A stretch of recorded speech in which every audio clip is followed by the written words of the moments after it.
our communities. We recognized the profound need for prompt action, observing the exponential nature of the pandemic's transmission that had been recorded in other countries across the world.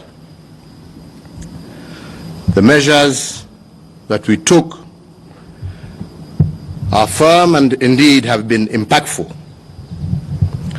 The nighttime curfew and the banning of travel in and out of the areas that have the most infections are indeed limiting the ability of the disease to be transmitted at a great scale.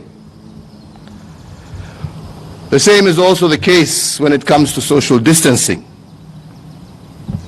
The guidelines that have been set out that include, amongst other things, the closure of learning and entertainment institutions, as well as the barring of air travel into our country.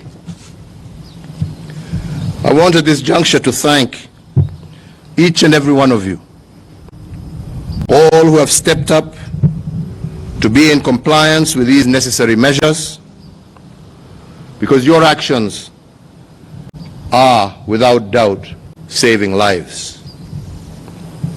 Without them, we would need to deal with a disease that is highly infectious and that can double and redouble its spread and cause untold human destruction.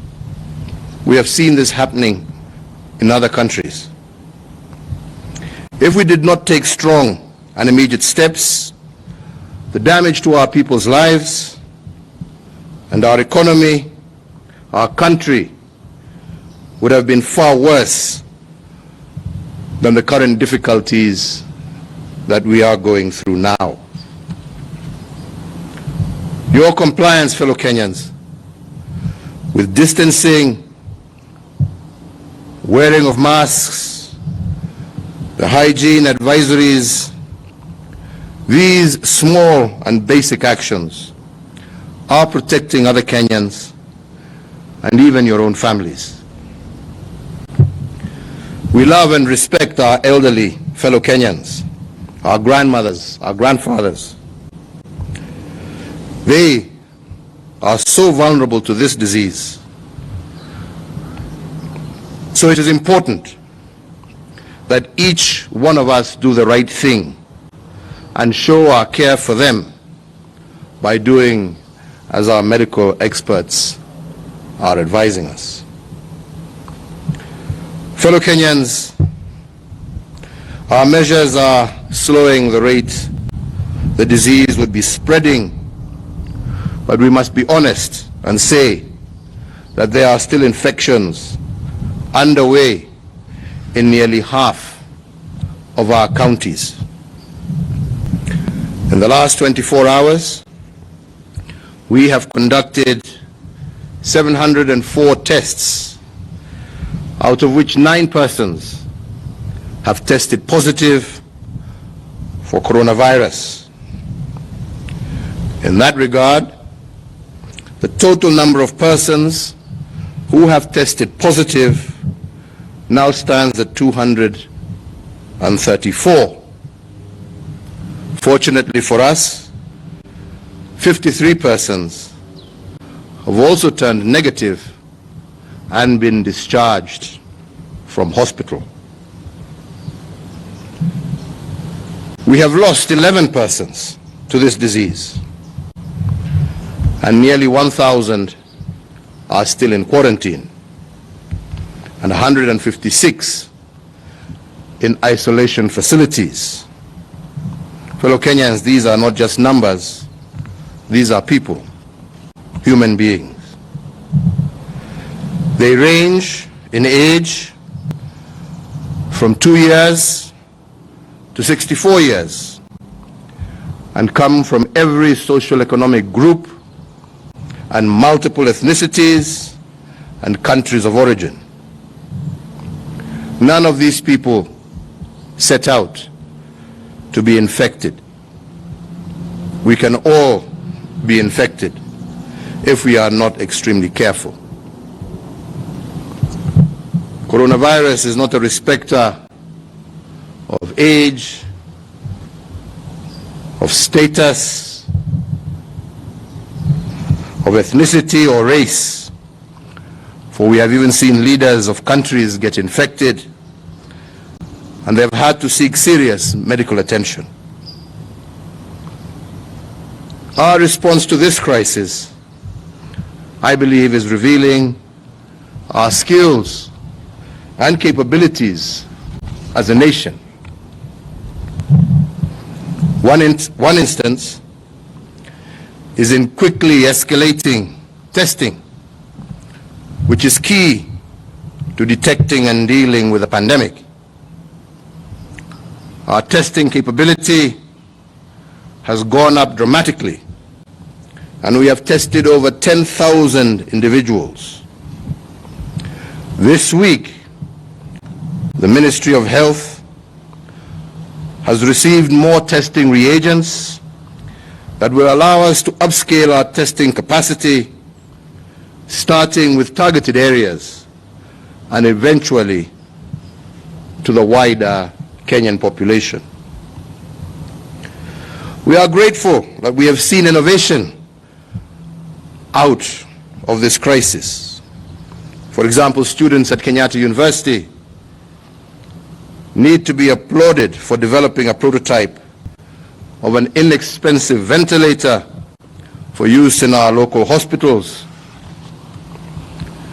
Not to be left behind, other universities and technical institutions are also making remarkable progress in the local manufacture of medical technologies and equipment in support of our medical and public health needs that have arisen from COVID-19. With imports severely interrupted, I also want to applaud our local industry that has stepped into the gap. These efforts are reflected, for example, by the Kitui County Textile Company, the National Youth Service, who are producing face masks in large numbers. Others are like Shona, EPZ Limited, Bedi Investments Limited in Nakuru, who are manufacturing the personal protection equipment for our medical workers on the front line. I encourage all those who are able to rally to supply this need, but also we need to ensure that those engaged in this manufacture pay heed to the standard required of these products. Other local industries have heeded the rallying call and diverted their regular commercial production to support Kenya's COVID-19 response by manufacturing soap and disinfectants for free distribution by government to frontline health institutions, vulnerable groups, and communities. These efforts are demonstrating our ability as a nation to be a stronger manufacturing nation that will ultimately create jobs and serve our nation, not just during this crisis, but into the future. This, I believe, will help all of us champion our agenda of expanding Kenya's manufacturing base. Now that these products are being manufactured locally, the focus for all purchasing parties should be to ensure that we procure these products domestically so that we can keep our enterprises and our workers growing and working. Fellow Kenyans, I believe that it is in moments like this that the true character of a nation and a people is revealed. Kenyans are showing that they can invent, innovate, and respond rapidly to a major challenge that has not known its equal for many, many decades. Knowing our character is so key to building our confidence that we have in us to solve even more challenges that face our people. We are learning today anew that we are a country of empathy and compassion. In every corner of our country, companies, families, neighborhoods are reaching out to those most affected economically by this crisis and helping. To ensure that donations, especially food and non-cash items, are distributed in a safe and responsive manner, the government has prescribed that such efforts be channeled through or coordinated by the recently established Kenya COVID-19 Emergency Response Fund, together with the relevant security agencies. This fund should be responsive, should not be encumbered by bureaucracy, and must be open to innovation and technology in the delivery of assistance to our people. I do not want to hear of needless delays or frustrations caused of well-designed appropriate measures that Kenyans in the civil and private sector have designed to assist their fellow citizens. We must expedite our ability to deliver this assistance to our people in the shortest possible time.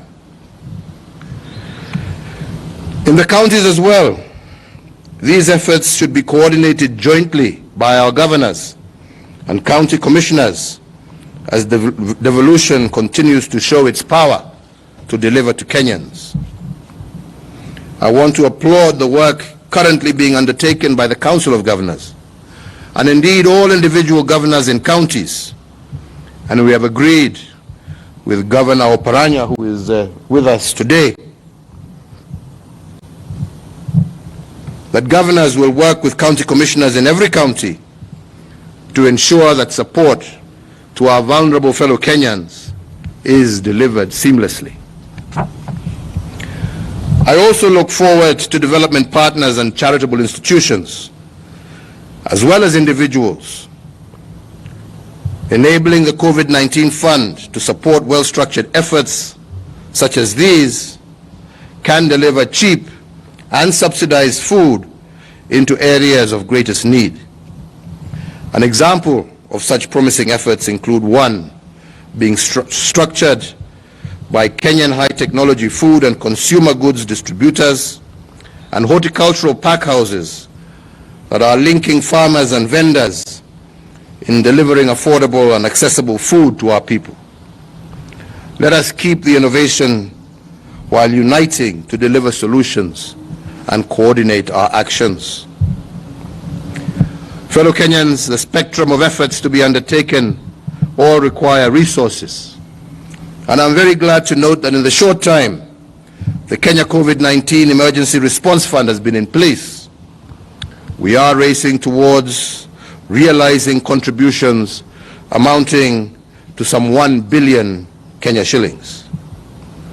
I want to thank all Kenyans, individuals, social groups, or corporate entities for their generosity and sacrifice in supporting vulnerable Kenyans.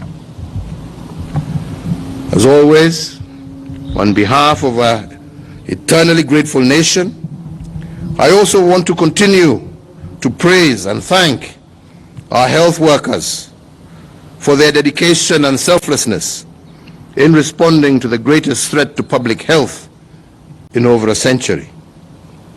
The officers and staff of the National Government Administration, our clergy of all faiths, whose spiritual guidance has never been more valuable, our media, who have shown patriotism and civic responsibility in their coverage and programming, our innovators, our manufacturers, our farmers, our banks, for their effort in maintaining our economy amid a global slowdown, and to all other players who have done their role in preserving Kenya's strength in this war.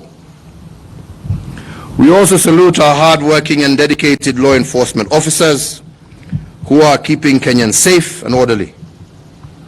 However, I must note that every time a regulation is breached with the assistance of a government officer, it risks the lives of thousands of innocent Kenyans. And any officer who breaches his duty to implement the measures against the pandemic will be met with the harshest of sanction. You are meant to serve the people and to protect them, not to enable the selfish few to endanger the rest of Kenyans.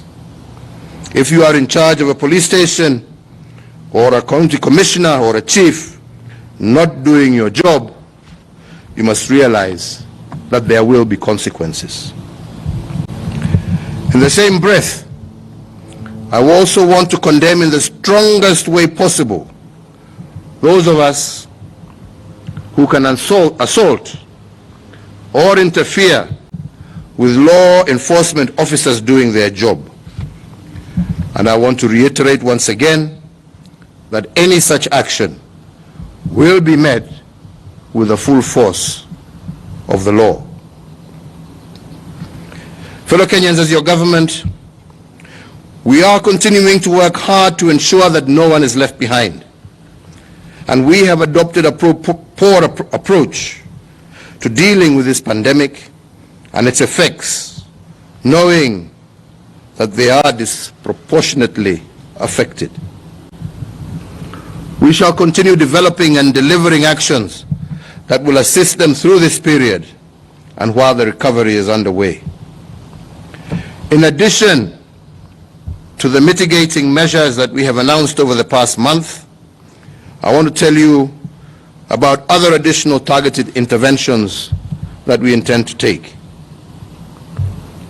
Recognizing the critical importance of health, mental and emotional needs of our frontline medical doctors, nurses, and other medical professionals, I am today directing the Ministry of Public Service and the Ministry of Health to develop a welfare package to cushion these frontline officers, especially during this challenging time. This should include actions by medical insurance companies to cover the health requirements of our hospital staff, especially those dealing with this pandemic. The way counties prepare and respond to this pandemic is going to be critical. And as a result, I am directing that county governments receive a 3-month waiver from the Kenya Medical Supply Agency requirement for the purchase of masks and PPEs to protect our citizens and healthcare workers from infection. This waiver applies to sourcing of these products locally. The national government will also support the county's response to the coronavirus crisis with an additional 5 billion shillings that will supplement the savings that the counties have generated.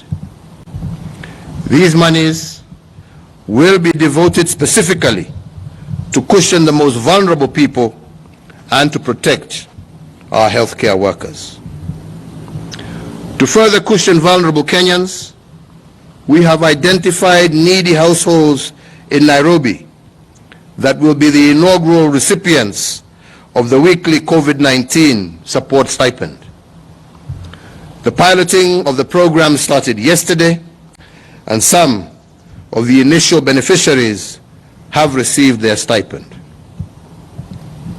In addition, today my administration has also released 8.5 billion shillings to the elderly and vulnerable individuals under the cash transfer program run by the Ministry of Labor for the months ahead.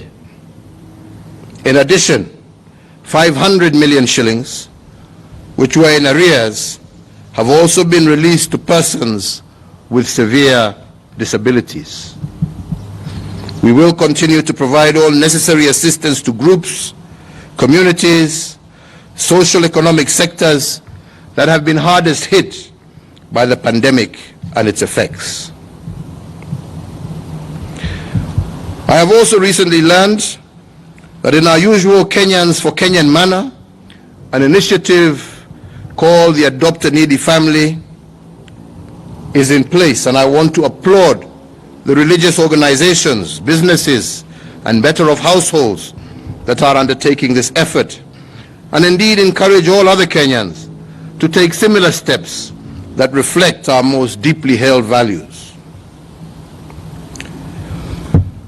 Fellow Kenyans, even as we respond to this dire emergency, I want to assure you that we are working towards formulating Kenya's post-COVID-19 economic recovery plan.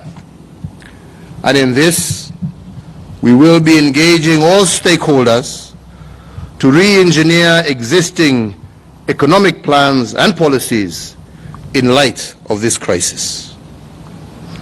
My team is also paying attention to critical national matters affected by the pandemic that are causing families anxiety. One such is the holding of exams this year.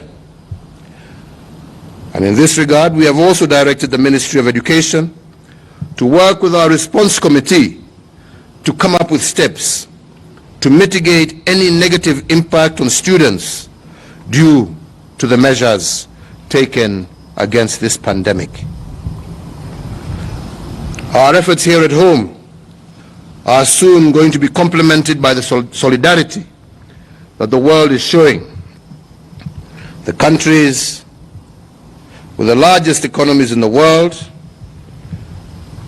are in discussion with ourselves on the issue of suspension of debt for a period in order to allow countries to be able to spend more in combating this pandemic and its effects, as well as the recovery, economic recovery, that needs to also come. Other regional and global institutions have also stepped up. For example, the Africa Development Bank, the Africa Import-Export Bank, which have created emergency credit facilities for countries like ours. We will utilize these facilities to support producers and exporters so that they can return to full production and protect jobs and livelihoods. Here at home, I want to once again urge Parliament to expeditiously consider the legislative proposals that are before the House. These proposals will ease the tax burden for Kenyans and strengthen our economy at a time when that help is urgently needed. Fellow Kenyans, we are not out of the woods yet. This pandemic is still hurting for many of victims. So far, we have done well in responding to it, but we must remain extremely careful. Indeed, as your president, I will ensure that we stay alert and continue to calibrate our measures to protect Kenyan lives, our economy, and indeed our national peace. I ask each and every one of you to join me in this critical period to protect our families, our communities, and our country. Sitaki niseme zaidi, lakini kwa kuongeza machache, Wakenya wenzangu, tuko na shida. Na hii shida sio yetu, lakini ni shida ambaye tumeletewa kutoka nje, na ni shida ambaye inakumba karibu kila taifa duniani. Sisi hapa kwetu tumeweka mikakati ya kupambana na huu ugonjwa, lakini ndio tufaulu, lazima kila mmoja wetu ashikilie pahali yeye yupo.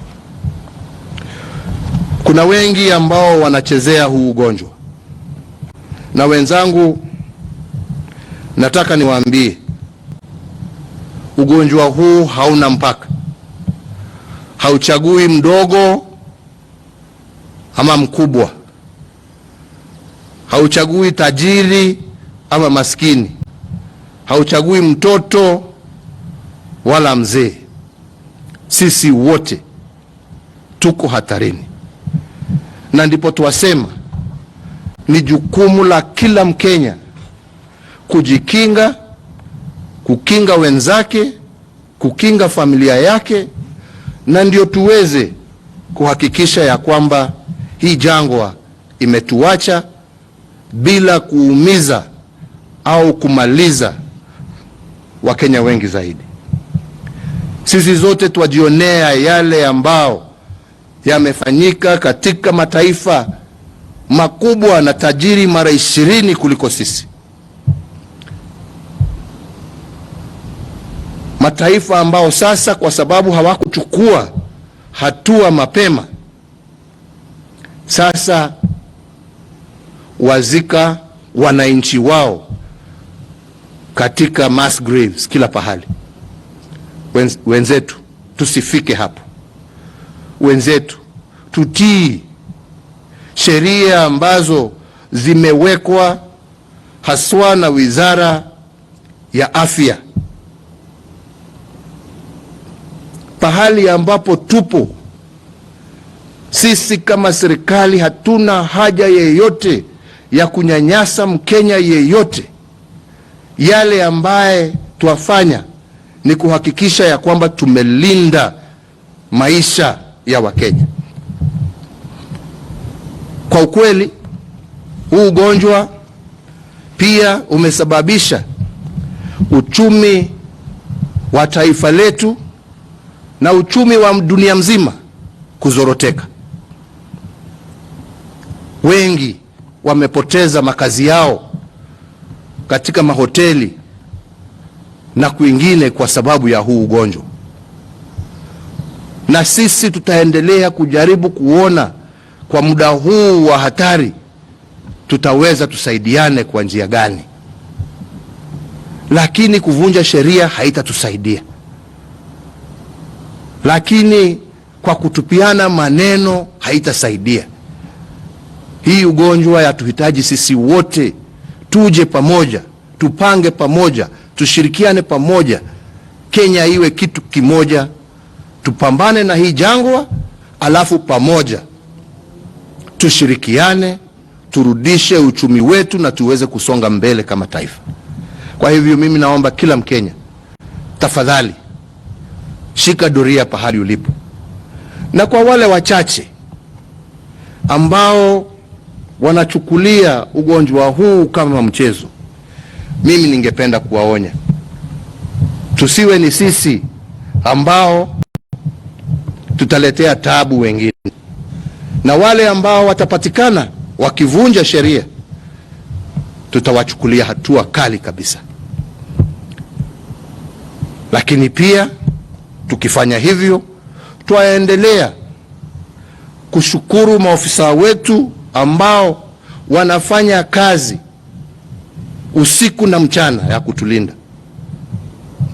Yangu ni kuwauliza tuendelee na tujaribu sana kuhakikisha ya kwamba tuatii na tuhakikisha ya kwamba Wakenya wanatii sheria, lakini pia tufanye kazi yetu kwa njia ya huruma.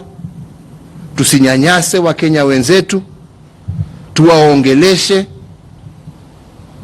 ndio waweze kutii bila kuwaumiza, kwa sababu sio haki kuumiza Mkenya mwenzako.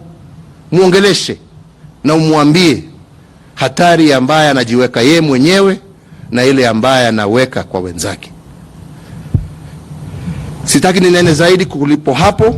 Yangu ni kuhakikishia kama serikali ya kwamba tutaendelea kufanya lote tuwezavyo kuhakikisha ya kwamba tumeokoa maisha ya wananchi wetu, lakini pia twaendelea na mikakati yetu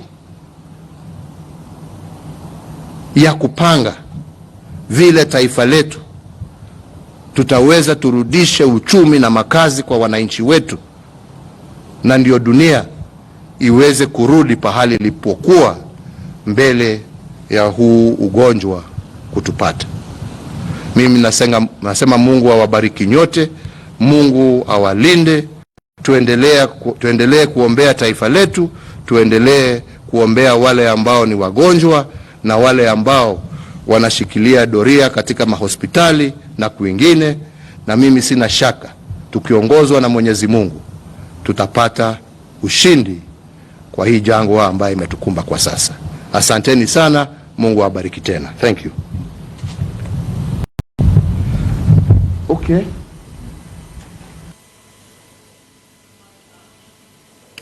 Bila shaka ni Rais Uhuru Kenyatta hapo akiwa katika ikulu hapa jijini Nairobi, ambapo leo amehutubia taifa kuhusiana na baadhi ya hatua ambazo taifa limepiga katika kukabiliana na maambukizi ya virusi